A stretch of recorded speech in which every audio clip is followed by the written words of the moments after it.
دوسری بات یہ جو ملک تم بات کر رہے ہو حکومت کی، اللہ کہنا کہ جسے چاہے ملک دے دے، جسے چاہے ملک دے دے، تو اس وقت تو پیغمبر کو سارے ملک ظاہری طور پر نہیں ملے تھے نا.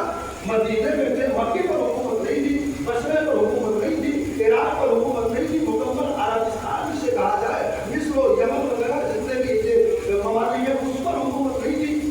یہ بچے میں رسے کی سفید پہنچائے ہندوستان و افغانستان و پاکستان پہنچائے نہیں، ایک چھوٹے سے خطے پر مدینے پر حکومت تھی. امام فرماتے ہیں نہیں، ملک سے مراد ملک دینی ہے،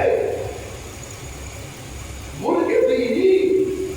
ان کے مقابلے میں ملک دینی کا مالک کون ہو سکتا ہے؟ آپ چاہے ہندوستان میں ہو، چاہے اٹلانٹک کے داخلی سرے پر چلے جاؤ، اگر ملک دینی کی حاکمیت کی بات آئے گی تو محمد اور آل محمد کے علاوہ کوئی نہیں ہے. یہ وہ زبان ہے جو ملک دینی کے حامل ہے اور اس کے حاکم ہے.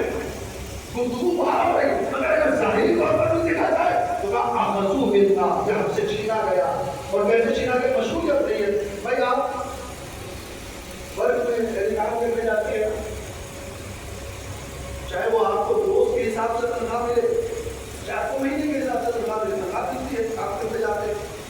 یہ جو دن بھر آپ اپنے کو کھپا کر کے شام میں 1500 روپئے گھر لے کر کے آتی ہے، کیا محنت کی کمائی ہے نا؟ اور اس محنت کی کمائی کرے گی کیا؟ 2 وقت کی روٹی، بچوں کی غذا، بچوں کا رزق جو آپ نے حلال طریقے سے کمایا ہے.